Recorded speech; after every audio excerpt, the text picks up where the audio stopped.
Hello दोस्तों। आज हम देखेंगे स्टोन एज से रिलेटेड टॉप 20 क्वेश्चंस जो कि आपके आने वाले अपकमिंग एग्जाम के लिए काफी इंपॉर्टेंट है। इस वीडियो में मैं आपको टॉप 20 क्वेश्चंस लाया हूँ। ये इस टॉपिक से पार्ट 1 रहेगा। ठीक है, जैसे जैसे पार्ट आगे बढ़ेगा वैसे वैसे थोड़े थोड़े करके मैं लेवल को इंक्रीज करूंगा। ठीक है, और इस वीडियो में अगर मैं कोई चीज आपको एक्स्ट्रा पॉइंट बता रहा हूँ तो प्लीज आप उसको जरूर से नोट करिएगा। ठीक है, चलिए पहला क्वेश्चन देखते हैं। तो पहला क्वेश्चन कह रहा है कि पूरा पाषाण काल को क्या कहा जाता है। ठीक है, आपके सामने चार ऑप्शंस हैं। अगर आपको आंसर्स आते हैं तो आप इसका आंसर कमेंट में जरूर देते रहें। ठीक है, तो पूरा पाषाण काल को हम लोग क्या कहते हैं? ओल्ड स्टोन एज कहा जाता है। ठीक है, यानी पूरा पाषाण काल को हम कहते हैं पैलियोलिथिक एज। ठीक है, पैलियोलिथिक एज कहा जाता है। इसमें पेलियो का मतलब होता है पुराना, ठीक, और लिथिक का क्या मतलब होता है? पत्थर, यानी पुराना पत्थर युग को हम लोग क्या कहेंगे? पूरा पाषाण काल कहेंगे, यानी कि ओल्ड स्टोन एज कहा जाता है। ठीक है, इस समय जो मनुष्य थे वो लोग पत्थर के औजार बनाते थे। ठीक है, पत्थर के औजार का निर्माण करते थे। ठीक है, साथ ही साथ ये लोग नोमैडिक लाइफ जीते थे। नोमैडिक लाइफ का मतलब क्या होता है भाई साहब? घुमंतू टाइप का, यानी घूमते फिरते थे, रहते थे, खाते थे। ठीक है, और इनका मेन काम क्या था, यानी कि मेन अगर मैं ऑक्यूपेशन की बात करूं करते क्या थे, तो मेन इनका काम था हंटिंग एंड गैदरिंग। ये हंटिंग और गैदरिंग किया करते थे। ठीक है, तो इसका right answer option number A हो जाएगा। जो भी मैं ये आपको एक्स्ट्रा पॉइंट बता रहा हूँ इसको आप प्लीज कॉपी में नोट करिएगा। ठीक है, चलिए अगला क्वेश्चन देखिए। अगला क्वेश्चन हमसे क्या कह रहा है? अगला क्वेश्चन हमसे कह रहा है कि पूरा पाषाण काल की शुरुआत कब हुई। ठीक है, यानी कि यहाँ आपसे ईयर पूछ रहा है। ठीक है, तो पूरा पाषाण काल की शुरुआत हुई लगभग 2.5 मिलियन वर्ष पूर्व, यानी 25 लाख ईयर्स बीसी में। ठीक है, बिफोर क्राइस्ट। ठीक है, लगभग 25 लाख में। मिलियन में पूछेगा तो 2.5 मिलियन। ठीक है, तो 25 लाख से लेकर के, अगर पूछेगा इसका एज टोटल क्या है, तो 25 लाख से लेकर के ये 10,000 बीसी तक ये चला था। कौन सा काल? पूरा पाषाण काल, यानी कि ओल्ड स्टोन एज। ठीक है, इस समय यह वही काल है जब first time two humans make stone tools. ठीक है, इसी काल में मनुष्यों द्वारा पहला पत्थर के औजार बनाए गए थे। ठीक है, इसी इसलिए ही इसे क्या कहा जाता है? पूरा पाषाण काल कहा जाता है। ठीक है, और जो ये पूरा पाषाण काल है इसको 3 भाग में डिवाइड किया गया है। आइए देखते हैं कौन कौन से। तो पहला है हमारा लोअर पैलियोलिथिक एज, उसके बाद आता है मिडल पैलियोलिथिक एज, उसके बाद आता है अपर पैलियोलिथिक एज। ठीक है, इसको पूरा पाषाण काल को 3 भाग में डिवाइड किया गया है। ठीक है, चलिए नेक्स्ट क्वेश्चन देखते हैं। तो नेक्स्ट क्वेश्चन हमारा क्या कह रहा है कि निम्नलिखित में से पूरा पाषाण काल का प्रमुख औजार कौन सा था? ठीक है, प्रमुख औजार, मेन जो टूल था उन लोग का कौन सा था? तो इसका जो राइट आंसर हो जाएगा वो हो जाएगा ऑप्शन ए, हस्त कुल्हाड़ी, हैंड एक्स, यानी मनुष्यों द्वारा हाथ से चलाए जाने वाला जो हथियार था वही पूरा पाषाण काल का सबसे प्रमुख औजार था। ठीक है, ये औजार किस काम के लिए आता था? तो सबसे पहला मेन काम क्या था? हंटिंग करना। हंटिंग मतलब शिकार करने के लिए। उसके बाद लकड़ी को काटने के लिए, टू ब्रो द वुडन, या वुडन पीस बोला जा सकता है। ठीक है, लकड़ी काटने के लिए इसका यूज किया जाता है, और जानवरों से सुरक्षा के लिए, सेफ्टी के तौर पर इस हैंड एक्स का यूज किया जाता था। ठीक है, मनुष्य के सबसे पहले प्रमाण भी यहीं से मिले हैं। कहाँ से? तो मनुष्य के सबसे पहले प्रमाण पूरा पाषाण काल में 2 जगह से नाम आपको याद रखना है। एक तो याद रखना है सोहन घाटी, और एक नाम याद रखना है नर्मदा घाटी। 2 जगह से। सोहन घाटी जो है वो पाकिस्तान में स्थित है, और जो नर्मदा घाटी है वो इंडिया में स्थित है। ठीक है, जो भी एक्स्ट्रा पॉइंट बता रहा हूँ उसको आप नोट करते रहिए। ठीक है, चलिए नेक्स्ट क्वेश्चन देखते हैं। नेक्स्ट क्वेश्चन हमारा क्या कह रहा है? तो नेक्स्ट क्वेश्चन क्या कह रहा है कि भीमपेटका गुफाएं किस काल से संबंधित है? काफी इंपॉर्टेंट क्वेश्चन है, मोस्ट रिपीटेड क्वेश्चन है। ठीक है, तो भीमपेटका जो गुफाएं है वह पूरा पाषाण काल से संबंधित है। ठीक है, यानी कि ओल्ड स्टोन एज, एक से, ये जो है यह ओल्ड स्टोन एज से संबंधित है, या इसको पैलियोलिथिक एज भी बोला जाता है। ठीक, इसका आप जरूर ध्यान देंगे। ठीक है, ये भीमपेटका गुफाएं क्या है कि सबसे पहले मानव द्वारा ये उपयोग में किए जाने वाला घर है।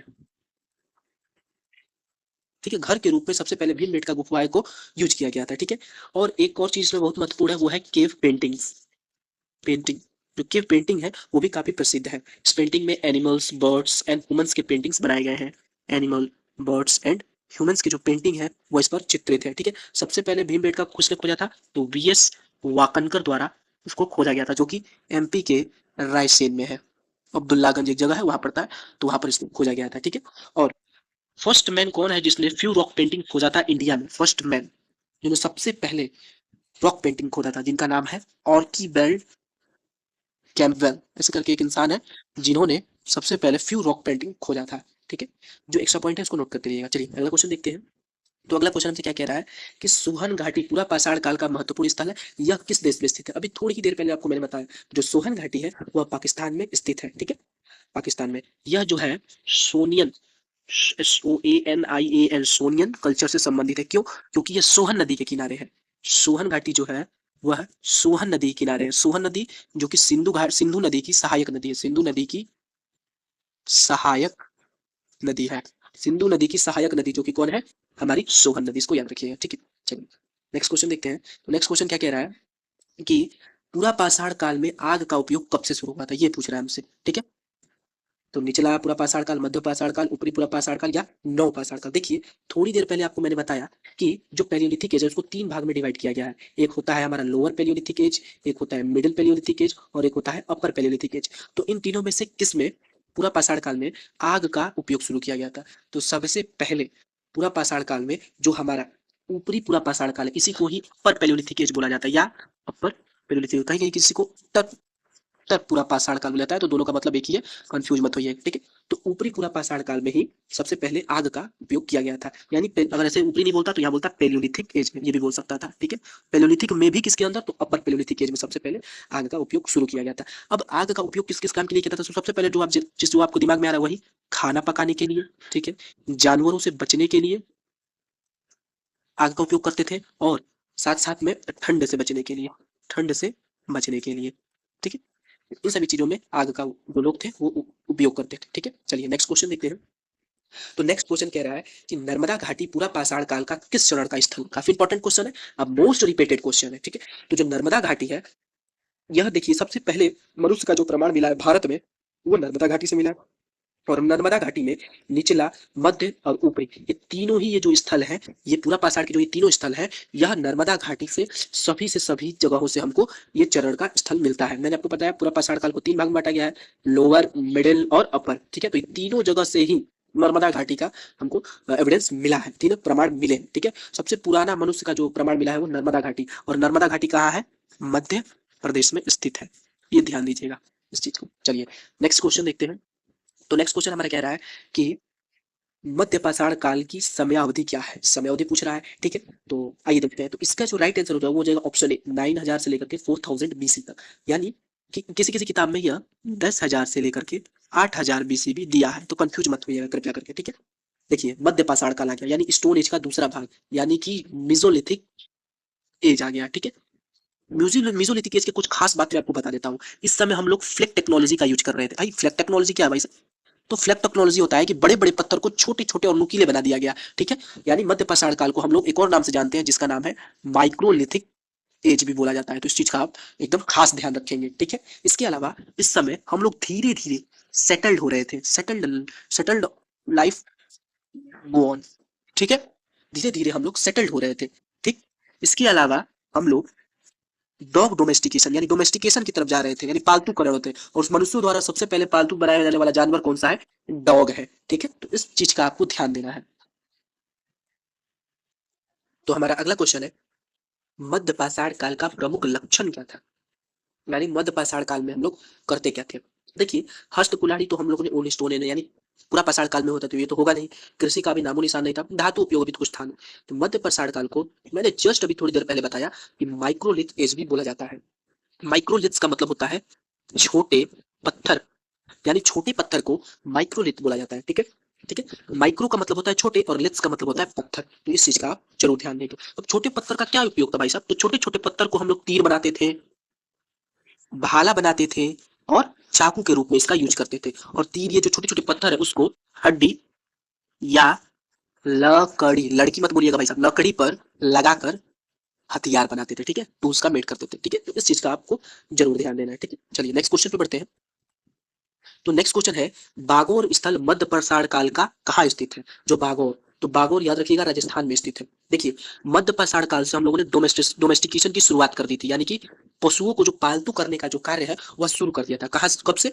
मिजोलिथिक एज से। ठीक है, तो मैं आपको 2 जगह का नाम बता रहा हूँ, एक बागौर जो कि कहाँ है? राजस्थान में है, और एक और जगह का नाम बता रहा हूँ आदमगढ़ जो कि कहाँ है? एमपी में है। ये दोनों ही के दोनों मीजोलिथिक साइट्स है। पहला पॉइंट ये लिखिएगा, बागौर और आदमगढ़ दोनों ही मीजोलिथिक साइट्स है। ठीक है, इन दोनों जगह से सबसे पहले एनिमल डोमेस्टिकेशन के हमको एविडेंस मिले हैं। एनिमल डोमेस्टिकेशन यानी कि पशुओं को, जानवरों को पालतू बनाने का जो साक्ष्य है सबसे पहले इन दो जगह से मिला है। ठीक है, ये आपको ध्यान देना है। इसके अलावा हमको यहाँ से क्या क्या मिले हैं, जो पत्थर के घर मिले हैं, पत्थर के घर, वो भी एविडेंस मध्य पाषाण काल से ही हमको प्राप्त हुए। तो इस चीज को आपको ध्यान देना है। ठीक है, तो इस चीज का आप ध्यान देंगे। चलिए नेक्स्ट क्वेश्चन की तरफ बढ़ते हैं।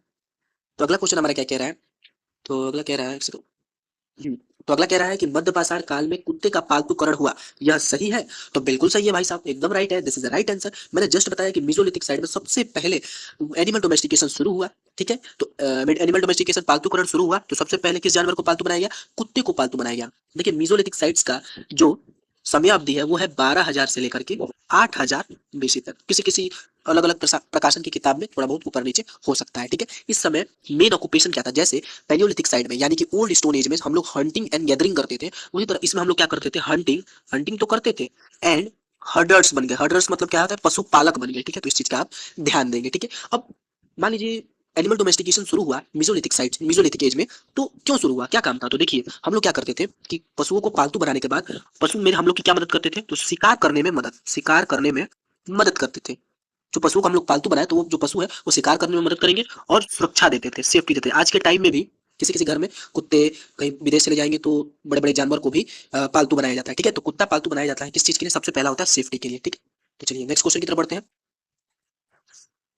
तो अगला क्वेश्चन कह रहा है कि मध्य पाषाण काल को ट्रांजिशन फेज क्यों कहा जाता है? ये कह रहा है। ट्रांजिशन फेज का मतलब होता है कि एक स्टेज से दूसरे स्टेज में चले जाना। ठीक है, एकदम से चेंज हो जाना। ठीक है, कंप्लीटली चेंज। ठीक है, तो देखिए मेसोलिथिक एज को ही हम लोग ट्रांजिशन फेज कहा जाता है। बहुत पहले ये तो एकदम सेट कर लीजिए। ठीक है, क्योंकि जब हम पैलियोलिथिक एज में थे यानी ओल्ड स्टोन में थे और बाद में हम जब मेसोलिथिक एज पहुंचे तो यहाँ से ये कंप्लीटली चेंज हो गया।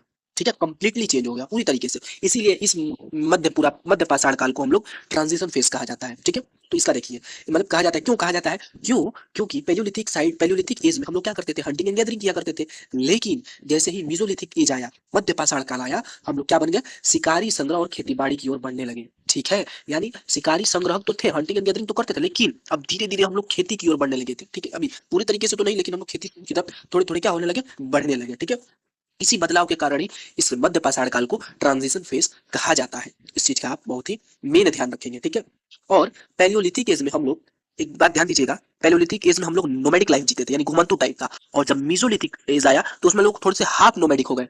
हाफ नोमैडिक का मतलब क्या है भाई साहब? तो हाफ नोमैडिक का मतलब है कि मध्य पाषाण काल में थोड़े बहुत हल्के हल्के रहने का टाइप कुछ व्यवस्था करने लगे थे, इसलिए मेसोलिथिक साइड को half nomadic settled, half nomadic life बोल सकते हैं। ठीक है, चलिए नेक्स्ट क्वेश्चन की तरफ बढ़ते हैं।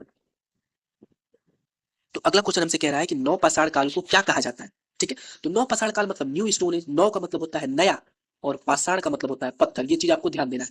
यानी न्यू स्टोन एज या इसको बोलेंगे हम लोग नियोलिथिक एज भी बोला जाता है। ठीक है, बहुत ही इंपॉर्टेंट चीज है। ठीक है, तो नया पाषाण काल न्यू स्टोन एज इसको बोला जाता है। बस बात खत्म। अगर इसकी एज की बात करें तो यह 4,000 से लेकर के 1800 बीसी तक इसका समयावधि है। ठीक है, इस चीज का आप ध्यान रखेंगे। चलिए नेक्स्ट क्वेश्चन की तरफ बढ़ते हैं। तो अगला क्वेश्चन हमसे कह रहा है कि नौ पाषाण काल की समयावधि देखिए, जस्ट मैंने बताया, जस्ट आया, यानी 4000 से लेकर 1800 बीसी तक है। देखिए ये जो डेट लिखा है यह केवल भारत में मान्य है, इंडिया में मान्य है। अगर वर्ल्ड की बात करें यानी वर्ल्ड में, तो वर्ल्ड में इसको 9,000 से लेकर के 4,000 बीसी तक माना गया है। ठीक है, आपको यही टिक मारना है। ठीक है, 4000 टू 800 1800 बीसी तक। ठीक है, चलिए नेक्स्ट क्वेश्चन की तरफ बढ़ते हैं। तो नेक्स्ट क्वेश्चन हमारा कह रहा है कि नौ पाषाण काल में पहली बार क्या विकसित हुआ? काफी इंपॉर्टेंट क्वेश्चन है। ठीक है, तो सबसे पहले न्यूलिथिक एज, देखिए पैलियोलिथिक एज, उसके बाद आया मेसोलिथिक एज, उसके बाद आया नियोलिथिक, ये 3 एज आया। ठीक, तो पैलियोलिथिक में बस हम क्या करते थे भाई साहब, पत्थर के औजार बनाया करते थे। उसके बाद जब मेसोलिथिक आया तो थोड़े थोड़े बढ़ के हम लोग क्या हुए, थोड़े थोड़े करके हम लोग कृषि की ओर बढ़े, पालतूकरण बढ़े। लेकिन नौ पाषाण काल में सबसे पहले पूरी तरीके से पूरा विकसित हुआ कौन? कृषि और पशुपालन। देखिए मेसोलिथिक में थोड़े थोड़े हम लोग बढ़े, लेकिन नियोलिथिक जब आया तो पूरे तरीके से डेवलप्ड हो गए, विकसित हो गए। ठीक है, यहाँ डेवलपिंग हो रहा था, डेवलपिंग बोला जाएगा। और यहाँ नियोलिथिक आते आते ये चीज क्या हो गया, डेवलप्ड हो गया, यानी पूरी तरीके से कृषि करने लगे, पशुओं को अच्छे तरीके से पालने लगे। ठीक है, और इसके अलावा कुछ और पॉइंट्स लिखेंगे। स्थायी घर बनने लगे। स्थायी मतलब घर मतलब, अब यहाँ पर हम लोग देखिए पैलियोलिथिक में हम लोग नोमैडिक लाइफ जीते थे, इसमें हाफ नोमैडिक, लेकिन इसमें हम लोग सेटल्ड हो गए, सेटल्ड लाइफ जीने लगे। ठीक है, ठीक है, तो इस चीज का आपको ध्यान देना है। यहाँ पर स्थायी घर हो गए, पशुओं को पालतूकरण भी पूरे तरीके से बढ़िया से होने लगा। ठीक है, तो इस चीज का आप ध्यान रखेंगे। सबसे पहले यहाँ पे कृषि के भी साक्ष्य मिले हैं। कहाँ से मिले हैं? तो मेहरगढ़, याद रखिएगा, इस चीज को बहुत इंपॉर्टेंट है। मेहरगढ़ से सबसे पहले खेती के साक्ष्य मिले हैं, यहाँ से बर्तन भी बनने लगे थे, पोल्ट्री के भी निर्माण वाले मिट्टी के जो बर्तन है, बर्तन बनने लगे थे, तो इस चीज को भी ध्यान देंगे। ठीक है, चलिए नेक्स्ट क्वेश्चन देखते हैं। तो नेक्स्ट क्वेश्चन क्या कह रहा है, इसको रीड करिए। तो नेक्स्ट क्वेश्चन कह रहा है, मेहरगढ़ नौपाषाण काल का महत्वपूर्ण स्थल है, यह कहाँ है? ठीक है, तो मेहरगढ़ कहाँ पर पड़ता है? तो भाई साहब पाकिस्तान में पड़ता है।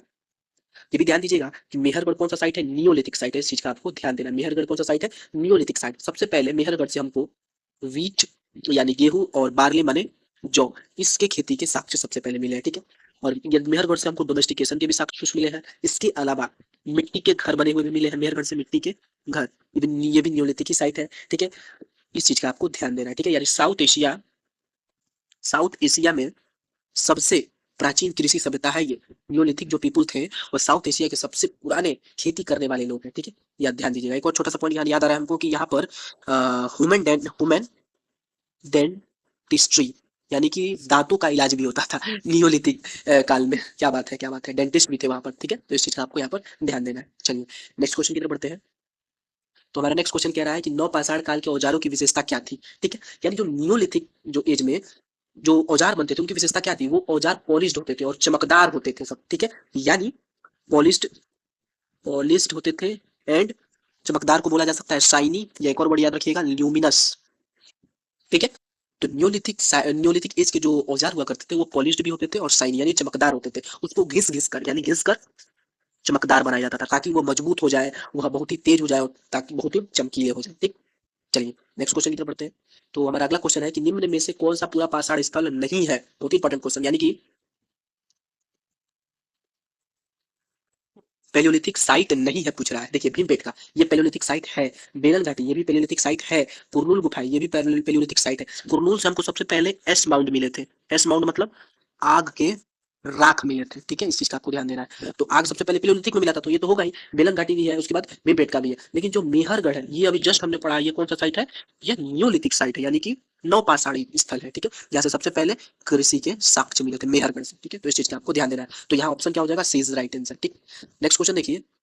तो नेक्स्ट क्वेश्चन है हमारा कि सबसे प्राचीन मानव प्रजाति कौन सी थी? ठीक है, सबसे प्राचीन पूछ रहा है। ठीक है, तो सबसे प्राचीन मानव प्रजाति हमारी कौन सी है? पुरानी, प्राचीन पूछ रहा, प्राचीन यानी कि एंशियंट, सबसे एंशियंट ह्यूमन जो प्रजाति है वो कौन सी है? तो इसका जो राइट आंसर हो जाएगा वो हो जाएगा ऑस्ट्रेलोपैथिकस। देखिए जो हमारे मानव जात प्रजाति का जो क्रम है मैं आपको बता देता हूँ। सबसे पहले आता है ऑस्ट्रेलोपैथिकस, ये फर्स्ट नंबर पर रहेगा। ठीक है, सेकंड पे हम देखेंगे तो सेकंड पे आएगा होमो इरेक्टस, यानी कि दूसरा ये हो जाएगा। उसके आता है तीसरा, इसमें लिखा नहीं है, मैं तीसरा यहाँ लिख देता हूँ, होमो हैबिटस, या होमो हैबिलस भी कहीं कहीं लिखा है, तो होमो हैबिटस। उसके बाद आता है होमो नेanderthalensis और लास्ट में आता है होमो सेपियंस, आधुनिक मानव। इसी ये लोग जो आज हम लोग हैं ये होमो सेपियंस है। हम लोग कौन सी प्रजाति है? तो होमो सेपियंस को बोला जाता है आधुनिक मानव बोला जाता है। ठीक है, यानी ज्ञानी मानव, होमो सेपियंस। ठीक है, तो आज के टाइम में हम लोग होमो सेपियंस है। सबसे पुराना ऑस्ट्रेलोपैथिकस, सबके आगे मैंने नंबरिंग कर दी है, तो आप ध्यान दीजिएगा। और एक चीज यहाँ पर और ध्यान दीजिएगा कि सबसे पहले होमो इरेक्टस के जो स्कल मिले हैं ये कहाँ से मिले हैं? तो हाथ नोरा एक जगह है जो कहाँ पड़ता है? एमपी में है। यहाँ से होमो इरेक्टस के स्कल यानी कि कंकाल मिले हैं, इस चीज का ध्यान देंगे। ठीक है, चलिए नेक्स्ट क्वेश्चन देखते हैं। चलिए आज का ये लास्ट क्वेश्चन है। तो क्वेश्चन क्या कह रहा है कि स्टोन एज के कितने मुख्य काल हैं? तो ये सिंपल सा है, 3 काल है। स्टोन एज को 3 काल में बांटा गया, सिंपल सा। पहला है हमारा पहला कौन सा है? पैलियोलिथिक एज, दूसरा है मीजोलिथिक एज, तीसरा है हमारा नियोलिथिक एज। सिंपल सा है। ठीक है, इस काल में इसको बांटा गया।